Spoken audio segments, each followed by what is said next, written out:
안녕하세요. 오늘은 우리 집 주방에 있는 아주 흔한 두 가지 재료, 바로 설탕과 미원을 이용한 식물 영양제 만드는 방법을 알려드리겠습니다.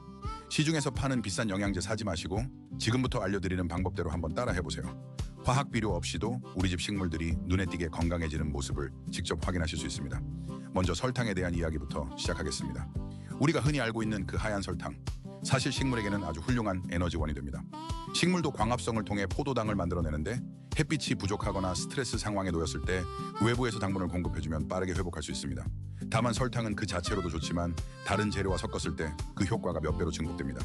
지금부터 그 조합들을 하나하나 자세히 알려드리겠습니다. 첫 번째는 가장 기본이 되는 설탕물입니다. 물 1리터에 설탕 4g, 그러니까 작은 술로 한 스푼 정도를 완전히 녹여줍니다. 이 설탕물은 식물에게 빠른 에너지를 공급해서 특히 꽃이 피는 시기에 개화를 촉진시켜줍니다.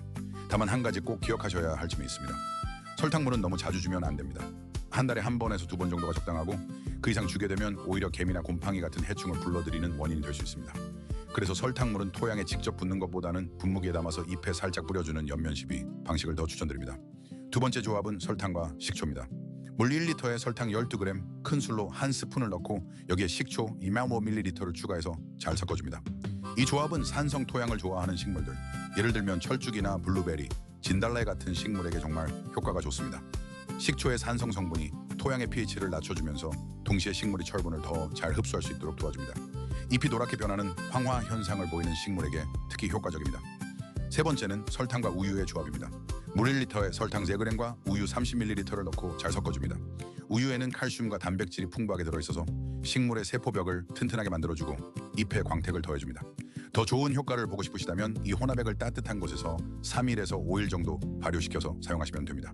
발효 과정을 거치면 우유 속 단백질이 아미노산으로 분해되면서 식물이 훨씬 더 쉽게 흡수할 수 있는 형태로 변하게 됩니다.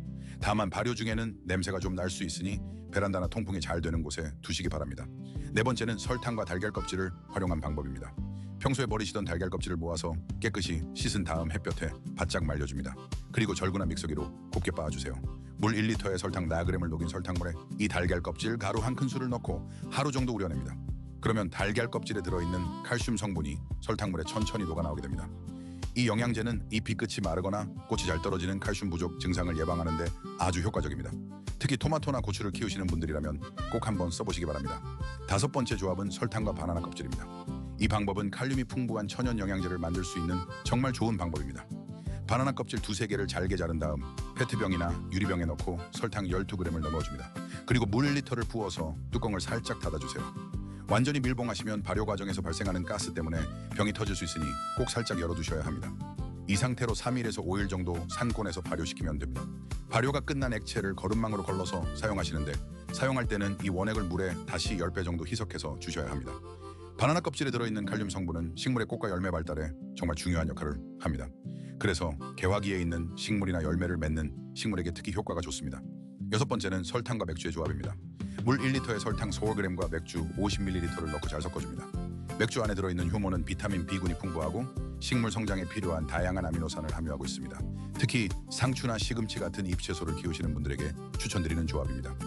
잎의 성장이 눈에 띄게 빨라지는 걸 확인하실 수 있을 겁니다. 다만 맥주는 알코올 성분이 있기 때문에 반드시 희석해서 사용하셔야 하고 너무 자주 주시면 안 됩니다. 일곱 번째 조합은 설탕과 쌀뜨물입니다. 우리가 평소에 그냥 버리던 쌀뜨물, 사실 식물에게는 보물 같은 자원입니다. 첫 번째나 두 번째 쌀뜨물을 받아서 1리터 정도 준비하시고 여기에 설탕 12g을 넣어 잘 녹여주세요. 그리고 뚜껑을 살짝 열어둔 상태로 일주일 정도 산곤해서 발효시킵니다. 발효가 진행되면서 유산균과 같은 유익한 미생물들이 폭발적으로 번식하게 되는데 이 미생물들이 토양으로 들어가면 토양 환경 자체를 개선해줍니다. 뿌리 주변에 유익한 미생물 군집이 형성되면 식물이 영양분을 훨씬 더 잘 흡수할 수 있게 되고 병해충에 대한 저항력도 강해집니다. 사용할 때는 발효액을 물에 10발 정도 희석해서 사용하시면 됩니다. 자, 이제 두 번째 주인공인 미원에 대한 이야기를 시작하겠습니다. 미원의 주성분은 글루탐산 나트륨입니다. 이 글루탐산은 아미노산의 일종으로 식물에게는 아주 훌륭한 채소 공급원이 됩니다. 우리가 흔히 비료에서 보는 NPK 중에서 N이 바로 질소인데 이 질소는 식물의 IP과 줄기 성장에 가장 중요한 영양소입니다. 다만 미원은 설탕과 다르게 나트륨 성분이 들어있기 때문에 사용할 때 농도와 빈도에 정말 신경을 쓰셔야 합니다. 잘못 사용하면 토양의 염분이 축적되어 식물이 죽을 수도 있으니 지금부터 알려드리는 농도를 꼭 지켜주세요. 첫 번째 미원 영양제는 가장 기본이 되는 미원물입니다. 물 1리터에 미원 1.5g, 그러니까 작은 술로 4분의 1스푼 정도를 완전히 녹여줍니다. 이게 정말 중요한 농도입니다. 이보다 진하게 만들면 식물이 탈 수 있으니 꼭 지켜주세요.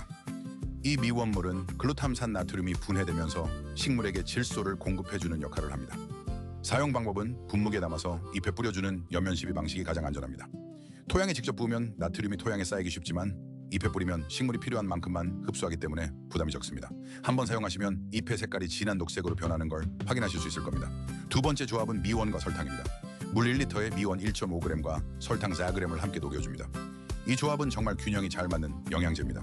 미원이 질소를 공급해서 잎과 줄기를 키워주는 동안 설탕은 식물에게 즉각적인 에너지를 공급해줍니다. 특히 한창 자라고 있는 관엽식물이나 잎이 무성해야 하는 식물에게 정말 좋은 조합입니다. 다만 이것도 한 달에 한두 번 정도가 적당합니다. 세 번째는 미원과 우유의 조합입니다. 물 1리터에 미원 1.5g과 우유 30ml를 넣고 잘 섞어줍니다.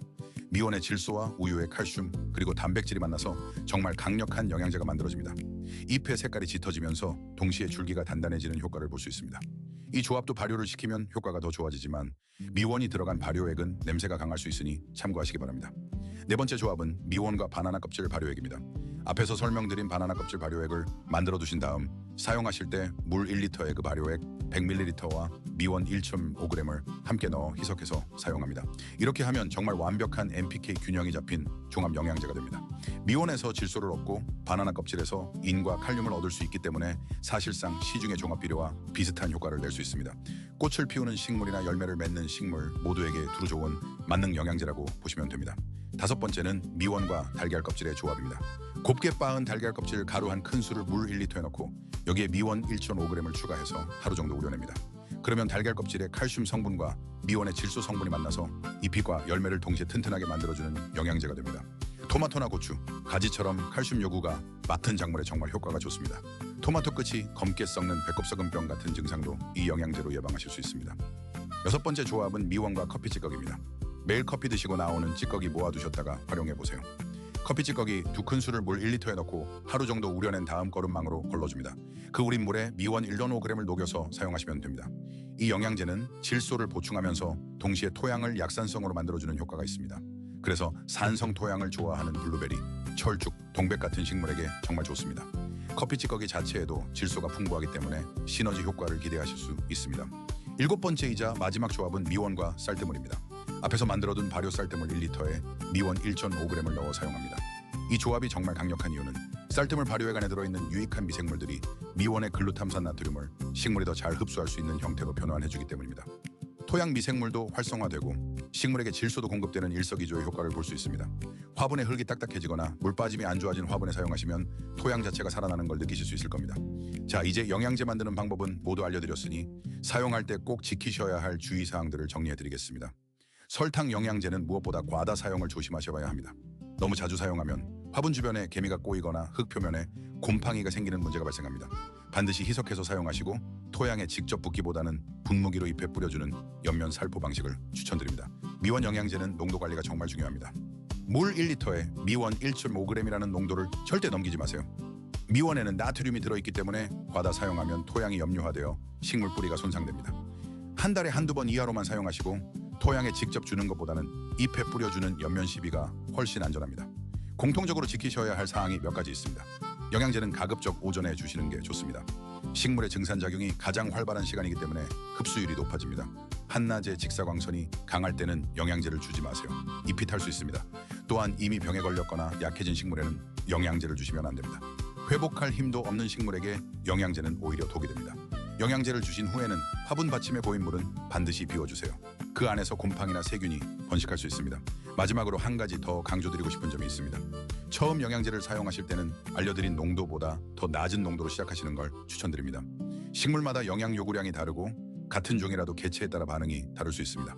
그래서 처음에는 절반 정도 농도로 시작해서 식물의 반응을 보면서 점차 농도를 조절해 나가는 것이 가장 안전한 방법입니다. 오늘 알려드린 방법들은 모두 우리 집 주방에 이미 있는 재료들로 만들 수 있는 것들입니다.